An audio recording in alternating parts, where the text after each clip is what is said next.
আমি ভাইকে বললাম ডাব খাবি। ও মাথা নাড়ালো।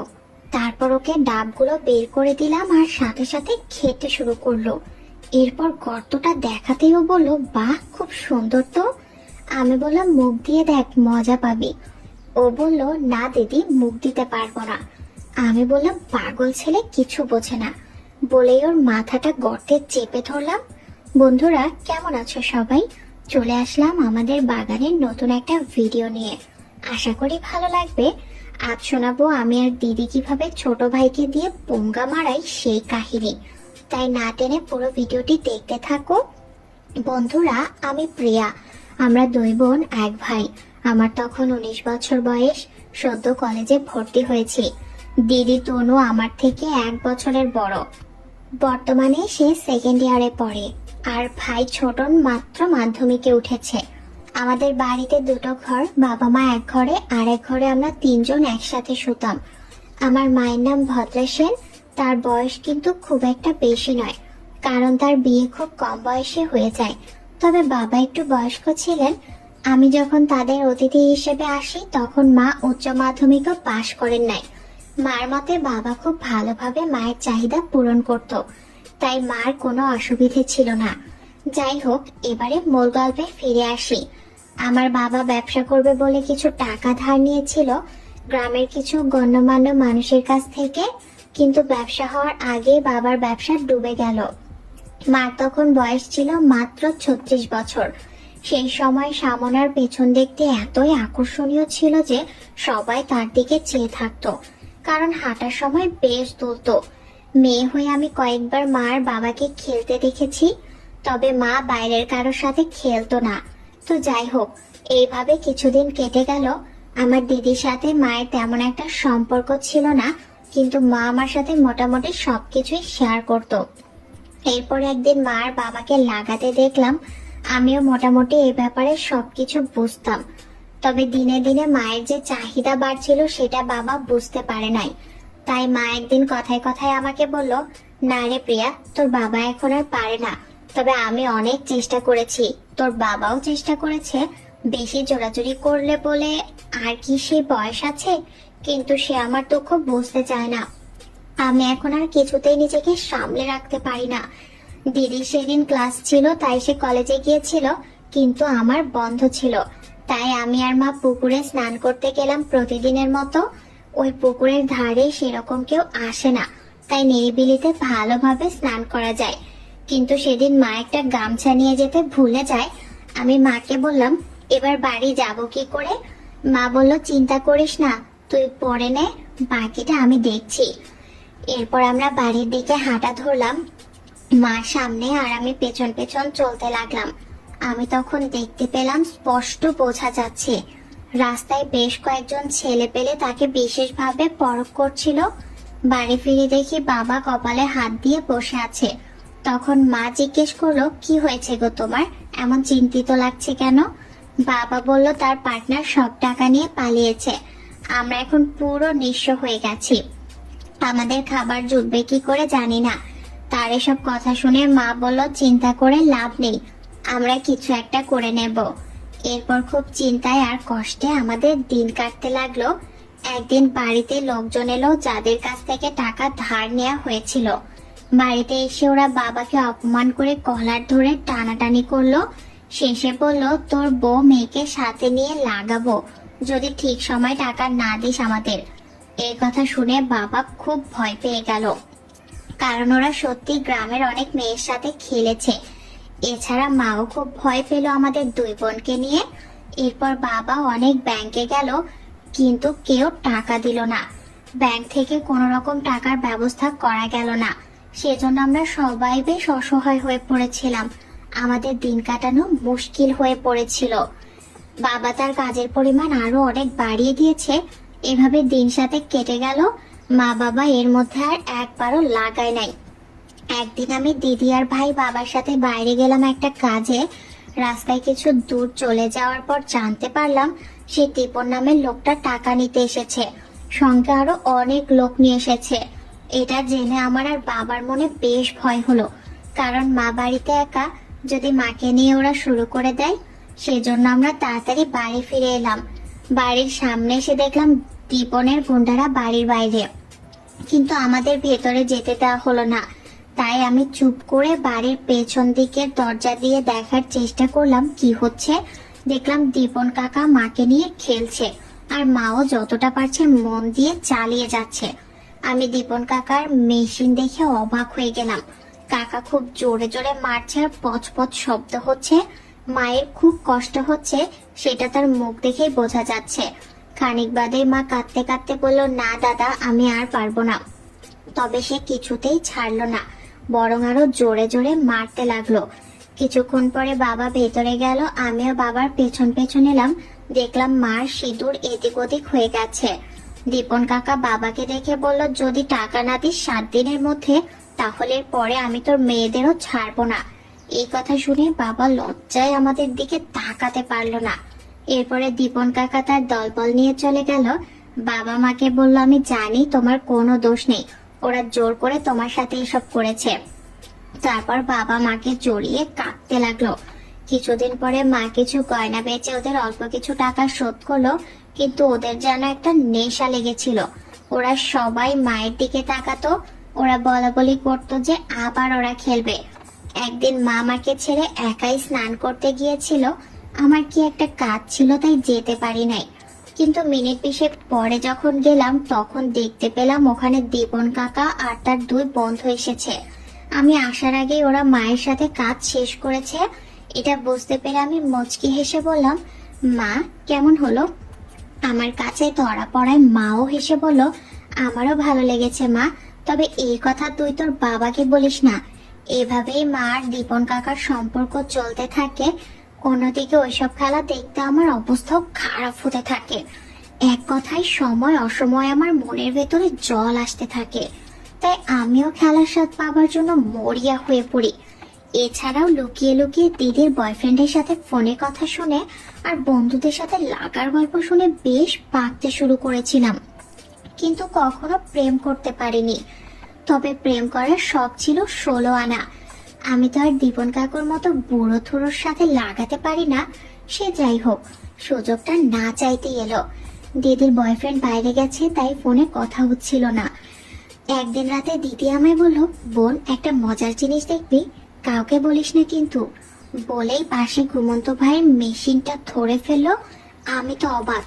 তারপর সে আমাকে বলল, এটা আমি মাঝে মাঝেই করি, তুইও দিয়ে দেখ। এবার আমি বুঝতে পারলাম কেন দিদি ভাইকে সবসময় নিজের পাশেই রাখে। তবে কৌতূহলবশত আমি একটু ভয়ে ভয়ে ধরে ফেললাম। এই প্রথমবার আমি নিলাম।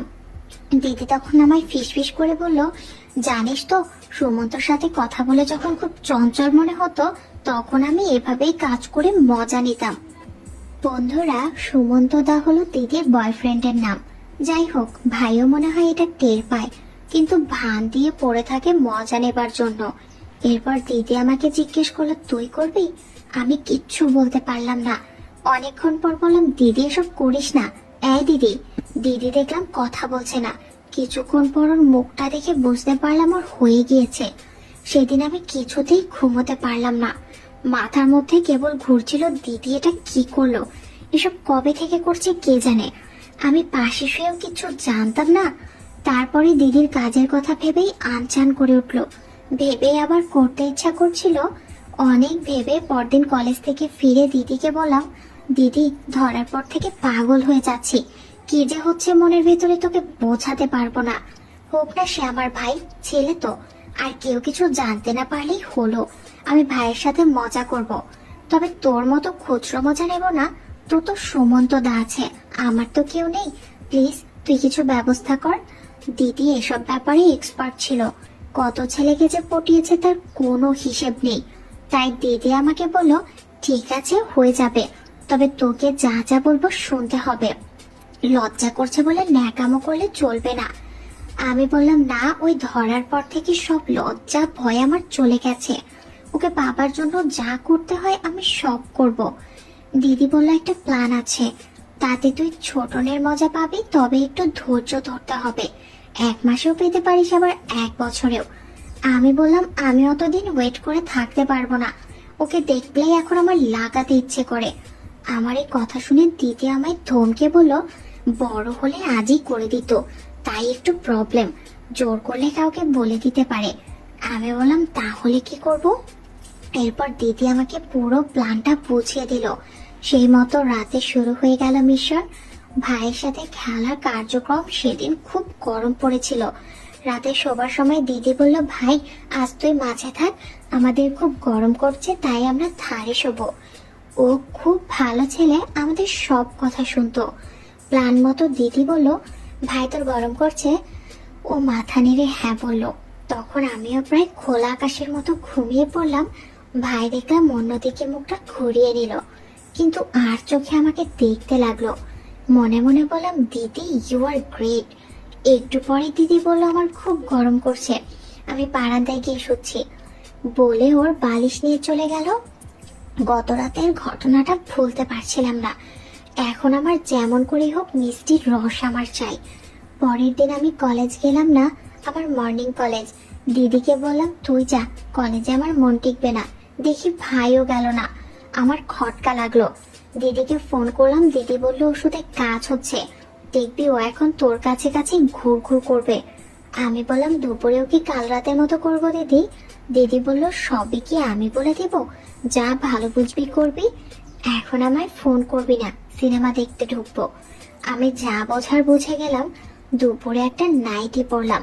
ছোটন কম্পিউটারে কিছু একটা করছিল, আমিও রুমে যেতেও আমার দিকে রহস্যময় একটা দৃষ্টিতে তাকালো। তবে আমি এমন ভান করলাম যে আমি যেন জানিই না যে ও ঘরে আছে। তবে আমি বুঝতে পারলাম ওর সাহস অনেক বেড়ে গেছে, তাই কম্পিউটারে জোরে জোরে সাউন্ড দিয়ে ফিল্ম দেখতে শুরু করলো আমার সামনে। তখন আমি ওকে বললাম, এইসব কি দেখছিস? ও মুচকি হেসে বলল, সিনেমা। আমি ভাবলাম বকা দেই, তারপর ভাবলাম না, তাহলে যদি আর আমি ওর সাথে কিছু করার সুযোগ না পাই। তাই খুব নর্মালি বললাম, ওরা কি হিরো হিরোইন? ভাই বলল, হ্যাঁ, ছেলেটা মেয়েটার ভাই। এরপর আমি মাথা তুলে দেখলাম, দেখে বললাম, দেখ ওরা তোর মতো, কেউ লজ্জা পাচ্ছে? কথাটা শুনে ভাই আবারও লজ্জা পেয়ে বলল, দূর, ওরা তো বড়। আমি বললাম, কেন, তুই বড় হসনি? ছোটন বলল, কিন্তু। আমি ভাবলাম এই তো পথে আসছে, তাই বললাম, আর কোনো কিন্তু নয়, এখন থেকে আমি যা বলবো তাই করবে, দেখি কত বড় হয়েছিস। ছোটন বলল, না হয়েছে, তবে এত বড় না। আমি এবারে ধমকে বললাম, ঠিক আছে, আমি মাকে বলে দেব তুই কি দেখিস কম্পিউটারে। এবারও ভয় পেয়ে বলল, না না ছোটদি, বলিস না। তখন আমি বললাম, তাহলে এদিকে আয়। আমার আদেশের সুর শুনেও আমার কাছে এলো। এবার আমার পালা। ও কাঠ হয়ে দাঁড়িয়ে রইল। এরপর ওকে আমি কয়েকটা আদর দিয়ে জিজ্ঞেস করলাম, কেমন লাগছে তোর? ও মাথা নিচু করে বলল, খুব ভালো। এরপর আমি বললাম, তাহলে আয়, আমার আসল কাজ শুরু করি। কিন্তু ছোটন বলল, কেউ যদি আমাদের খারাপ ভাবে? আমি সঙ্গে সঙ্গে বললাম, আসলে কেউ চায় না যে আমাদের এরকম আনন্দ হোক, ভালো লাগুক। শোন, আমি যা যা বলছি সেটা কর, আমরাও কাউকে বলবো না, কেউ জানতেও পারবে না, ব্যাস। প্রায় 15 মিনিট ধরে বোঝাতে হলো, তারপরও রাজি হয়ে গেল। এরপর আমি ওকে গোলাপ ফুলটা দেখালাম। ও হা করে দেখতে লাগলো। ওকে বললাম, ডাব খাবি? ও মাথা নাড়ালো, তারপর ডাব খেতে শুরু করলো। কিন্তু ও যখন শুরু করলো তখন কিছুতেই ঢুকাতে পারলো না। যদিও আমার অনেক কষ্ট হলো, তাও আমি ছোটনকে বললাম, ঠিক আছে ভাই, এখন না হলেও পরে আমরা চেষ্টা করব। দিদি কলেজ থেকে প্রায় 4টার দিকে ফিরে এলো। তখন আমি ওকে সব কথা খুলে বললাম। ঠিক মতো লাগাতে পারেনি শুনে দিদি বলল, প্রতি রাতে আমি ওকে এত শান দিলাম, তাও তোকে খুশি করতে পারলো না, গর্ধব একটা।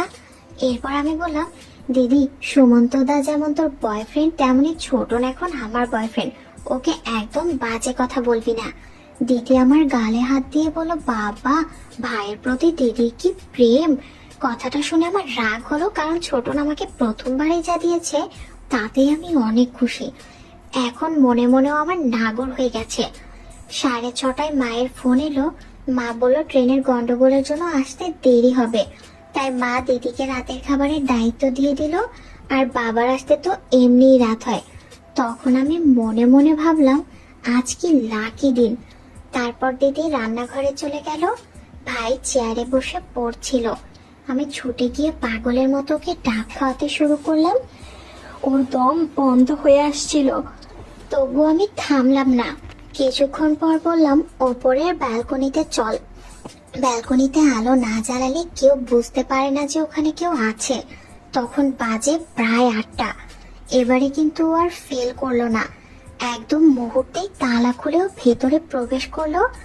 আমার তখন যে কি ভালো লাগছিল তা আমি বলে বোঝাতে পারবো না। এরপরও জোরে জোরে মারতে লাগলো, তবে খুব বেশি সময় নিতে পারলো না। তবে একদিক থেকে ভালোই হয়েছে, আমরা নিচে আসার 5-10 মিনিটের মধ্যে মা চলে এলো। রাতে খাওয়া দাওয়া করে আমরা ঘুমাতে গেলাম। এখন আর আমাদের কোনো দুঃখ নেই। বাবা আগের থেকে এখন অনেক বেশি রোজগার করে, আর মায়ের কল্যাণে দীপন কাকু আর বাবার কাছে টাকা ফেরত চায় না। সেদিন বাবা কিছু টাকা জোগাড় করে দীপন কাকুকে দিতে গেলে কাকু বলেছিল, কি যে করো দাদা, ওই টাকা তো আমার আর চাই না, ব্যবসা করে তোমরা সুখে শান্তিতে থাকলেই আমার ভালো লাগবে। দীপন কাকুর এমন মহানুভবতায় বাবা খুব খুশি হয়েছিল, কিন্তু শুধু আমি জানতাম আসল ঘটনাটা কি। সুযোগ পেলেই কাকু এসে মাকে লাগিয়ে যায়, আর এদিকে প্রতিদিন রাত হলেই আমি আর দিদি ছোটনকে নিয়ে মাঠে নেমে পড়ি। ছোটন এখন পাকা খেলোয়াড় হয়েছে, আমরা দুই বোন ওর সাথে পারি না। বন্ধুরা, আজকের ভিডিও এইখানেই শেষ। কেমন লাগলো আজকের ভিডিও কমেন্টে জানাও, আর এরকম নতুন নতুন ভিডিও দেখার জন্য আমার সাথেই থাকো। ধন্যবাদ।